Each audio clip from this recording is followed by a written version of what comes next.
Arlington, Texas, April 26. NFL Commissioner Roger Goodell announces a pick by the Arizona Cardinals during the first round of the 2018 NFL Draft. Edit. Photo by Tom Pennington, Getty Images. Nobody really knows what the Arizona Cardinals will do with the top pick. It could be Nick Bosa, Kyler Murray, Quinnen Williams, or they could trade away. In my previous two mock drafts, I had Bosa being the top pick.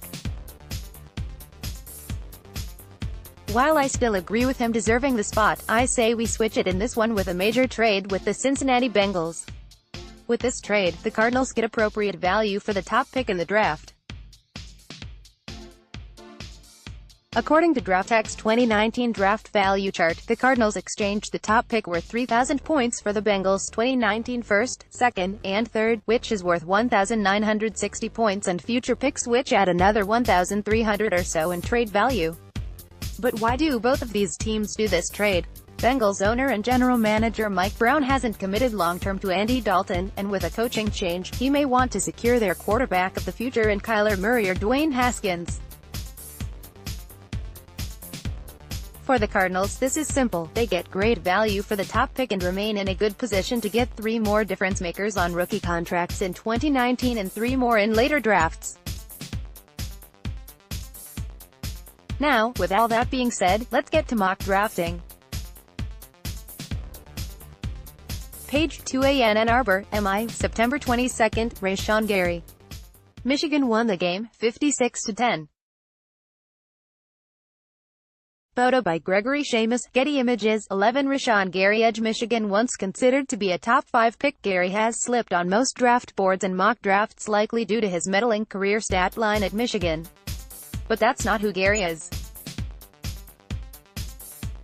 He's not going to be a guy that will lead the NFL in sacks in his first few seasons, but he does the little things correctly and has the potential to be an all-pro talent in the big leagues.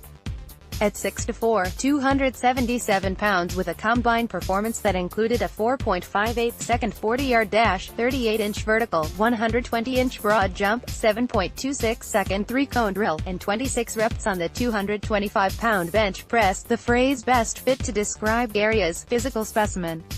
But he also has a developing game to boot. At his peak, Gary reminds me of Jadeveon Clowney. He has that rare blend of size, explosiveness, and speed to go along with a fierce attack from the jump. He's arguably better setting the edge than rushing from it, which may help him convert to a 3-4 defensive end. Per Pro Football Focus, Gary's 2018 run-stop percentage was 9.9%. He also has the potential to succeed as a stand-up rushing outside linebacker. His use of his powerful hands has improved, and so has his bend around the edge. If neither is working, he can use a lethal bull rush to get his way. However, Gary ultimately falls to number 11 in here because his pass rushing technique isn't refined. Learning from Chandler Jones and Terrell Suggs would do wonders for his development. The Michigan product has a floor as a starter-level edge setter and the ceiling of a menacing pass rusher similar to the likes of Jadeveon Clowney. Page 3 LAWRENCE, Ks, NOVERMBER 3, wide receiver Hakeem Butler. Photo by Ed Zerga, Getty Images. 33 Hakeem Butler, WR Iowa State. I love the Hakeem Butler Arizona Cardinals fit here at no. 33 Why? Because Butler, like Gary, is the rare blend of speed and size. That's not an overstatement. At 6'5", 227 pounds with a 4.48-second 40-yard dash in the books, Butler has received Calvin Johnson comparisons for a reason. The former Iowa State Cyclone has headache to defend in contested catch situations due to that height, jump ball ability, 36-inch vertical, and good body control.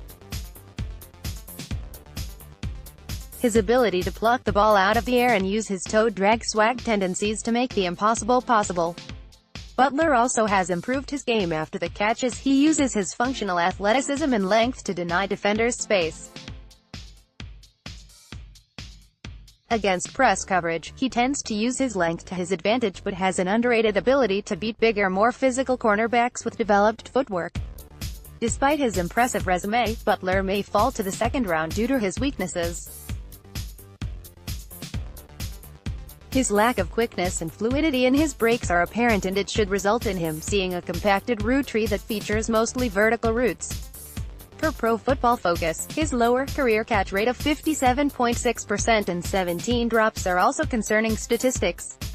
But don't get it twisted. If Butler is available at no. 33, it would be foolish not to select the Arizona Cardinals' ex-receiver of the future. Page 4 EAST Lansing, Michigan, in November 10, Justin Lane. Photo by Gregory Seamus, Getty Images, 43 Justin Lane, CB Michigan State. After signing Robert Alford, the Arizona Cardinals have bigger needs than cornerback, but it doesn't hurt to get excellent value in one in the middle of the second. Once a highly coveted wide receiver recruit, Lane converted to the other side of the ball as a freshman and never looked back. In his 3 seasons as an outside cornerback, the Michigan State product tallied 126 total tackles, 15 pass deflections, and 3 interceptions. Per Pro Football Focus, he allowed just a 67.9 passer rating in coverage, 78 receptions, 805 yards, and 5 touchdowns. The 6'2", 197-pound corner may not have ideal long speed, 4.5-second 40-yard dash, but he makes up for it with his athleticism and sticky man coverage. At the Combine, he recorded a 37.5-inch vertical, 134-inch broad jump, and 6.9-second three-cone drill, all top 10 in the class. Lane is a lengthy cornerback who excels in man coverage as a physical and handsy defender. His length is an asset in press coverage. As a tackler, you'd be hard-pressed to believe he was once a receiver.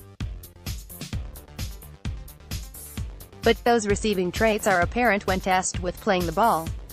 However, as a converted receiver, Lane isn't a complete cornerback. While he's fantastic in man, his zone coverage intelligence is lacking. So is his footwork, as his game lacks fluidity. But he has the potential to be a very good cornerback in the NFL. He's ready to start now in a man coverage scheme and has shown the potential to develop quickly. Page 5 INDIANAPOLIS, in February 28, offensive lineman Greg Little of Ole Miss speaks to the media during day 1 of interviews at the NFL Combine at Lucas Oil Stadium on February 28, 2019 in Indianapolis, Indiana.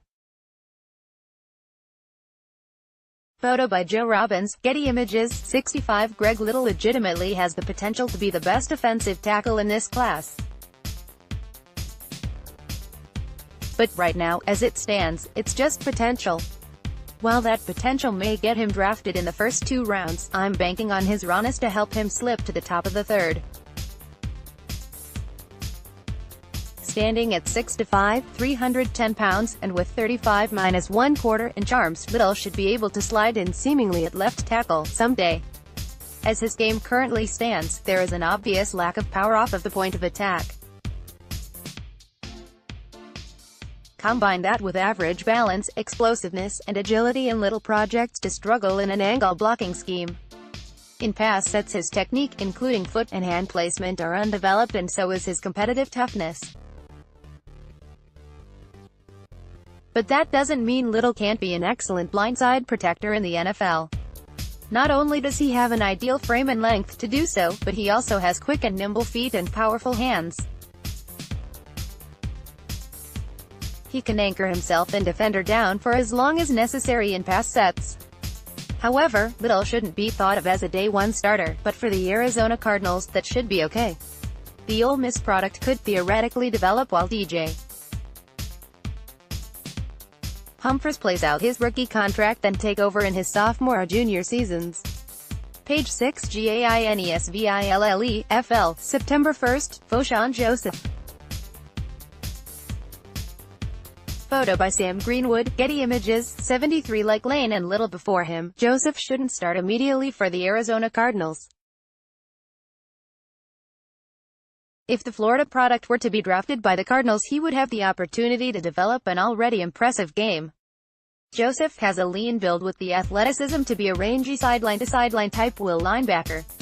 He did just that during his time in Gainesville, Florida.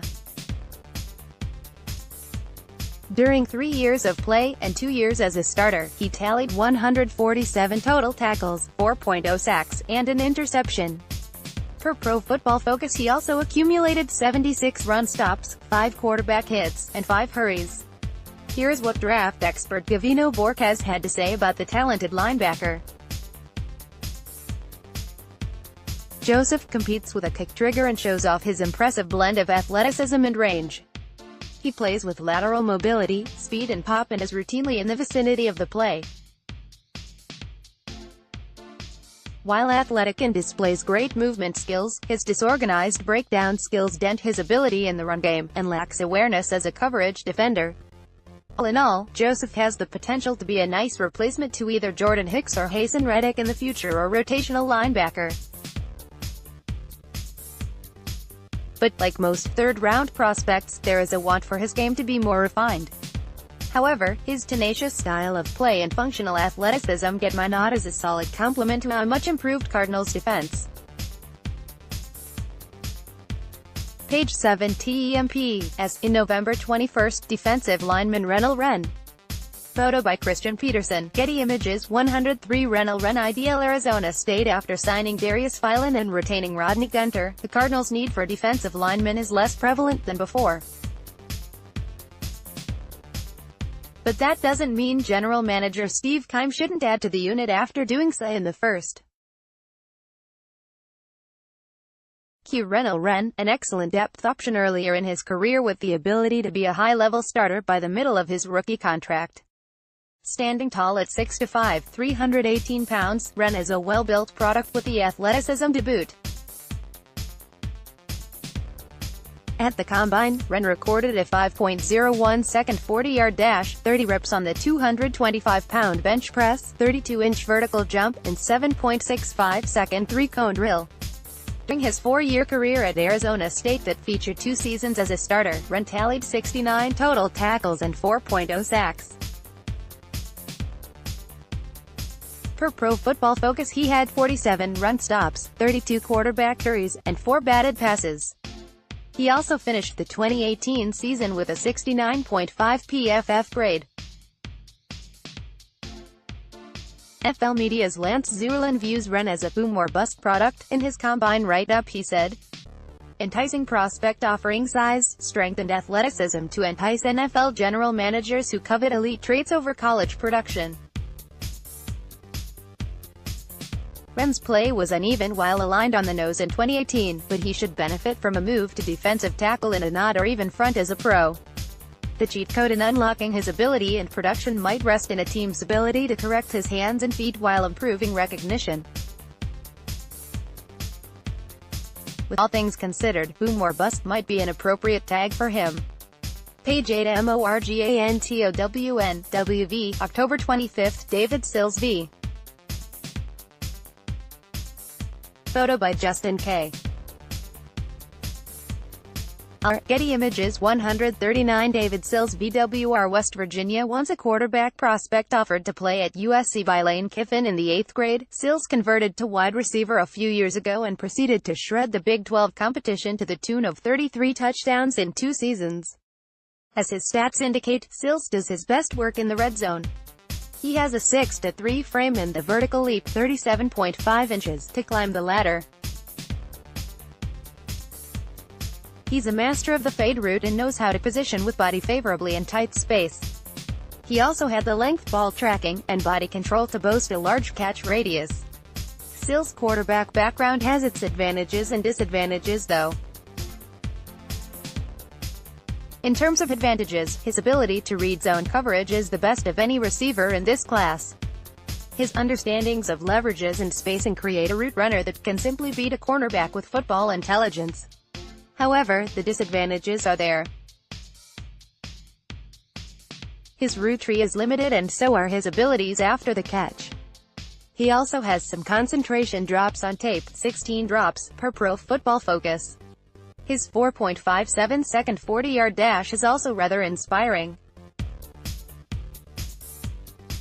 Despite his knocks, Sills has the potential to be an impactful chain mover on the outside and end zone ace.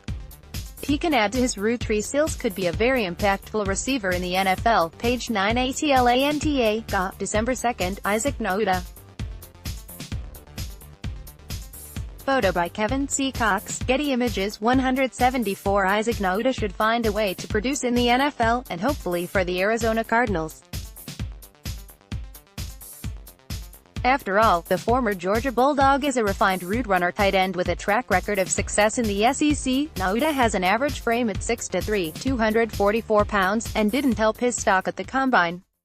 His outing included a 4.91-second 40-yard dash, 28-inch bench press, and 19,225-pound bench press. But he makes up for that average frame athleticism mixed with good hands, and understanding of the nuances of tight end route running, and most importantly, plus run and pass blocking. Nauta may not be flashy, but he is surely going to be consistent. The Redbirds could use that boost of consistency to a rebuilt but mediocre tight end unit. If anything, Nauta could be a solid spot starter, third down ace, or run blocker. But he does have the potential to be a three-down player in the NFL. 179 Udo has all the building blocks teams love to see out of a right tackle or even mauling guard. He has a well-built frame at 6'5", 323 lbs, big 10-inch hands, and the length that offensive line coaches dream of with 35-3/8-inch arms. He finds himself at the end of the 6th round due to his fair combine performance and lack of quality opposition in the CAA conference. Udo is a developmental prospect with the upside of a good starter. He has the mean streak that offensive lines need, and the power to be a mauler while run blocking. But his pass protection will require work, and he hadn't seen many NFL talents while facing CAA foes. Steve Keim has been willing to pick up tackles with high upside and a low floor throughout the years, and Udo is that in every sense of the phrase. If the Cardinals see Udo fall into their laps, taking a flyer pick on him wouldn't be a bad idea as a way to add depth to the tackle position. Page 1 OBOULDER, in November 17, Mitch Wishnowsky. Photo by Matthew Stockman, Getty Images. 248 This one is self-explanatory, the Cardinals still need a kicker. Although they signed Cole Murphy, competition in the 7th round couldn't hurt. Gay is a strong-legged kicker who'd be an ideal replacement to 44-year-old Phil Dawson. In 2 seasons with the Utah Utes, Gay was a perfect 85 for 85 on pats, and 37 for 38 on kicks under 40 yards. On kicks from the 40 to 49-yard range, Gay was a solid 11 for 17. But when the kicks were 50 yards or longer, Gay shined as he drilled 8 of his 11 kicks, including a 55-yarder and a 56-yarder in 2 separate seasons. Sounds like a potential Phil Dawson replacement to me. 249 Malik Reed is a guy who's boosted his draft stock since the start of the 2019 draft season. Although he didn't get invited to the Combine, he tested well at the annual senior events and was productive during his last 2 seasons for Nevada. Pro Football Focus graded Reed's 2018 season with a 90.3 grade, which puts him alongside elite players that include Nick Bosa and Josh Allen. Even more impressive, Red had a pass rush productivity grade of 12.2, good for 5th amongst edge rushers in the 2019 class. He also finished 13th, at run stop rate at 8.9%, and snaps per outside pressure at 10.4. Reed had 24.0 sacks during his time at Nevada. Per PFF, he also had 117 run stops. His ability to bend around the edge and gain leverage with an explosive first step helped him succeed on a regular basis. However, he falls to the 7th tier due to a lack of length, undersized frame, 6'2", 235 pounds, and lack of technique. But he could develop into an NFL-caliber rotational pass rusher. 254 Trace McSorley, QB, athlete, Penn State. In my first Arizona Cardinals mock draft, I had McSorley going to the team with the Mr. A relevant pick. In my most recent one, we do the same, even though we don't know if he's a quarterback, safety, or wide receiver. Although it's doubtful that McSorley could be a starting quarterback in the NFL, it's worth noting that he is the winningest shot caller in the storied Penn State football program. Cliff Kingsbury could use McSorley as a weapon in the same fashion that Sean Payton did with QB, RB, WR Taysom Hill in 2018. McSorley ran a 4.57 40-yard dash at the Combine, which will make him a threat as a red option player, much like Hill. If McSorley wants to stick to playing quarterback, having a quarterback whisperer in Cliff Kingsbury isn't a bad way to develop him. But if he doesn't stick in the NFL, so what?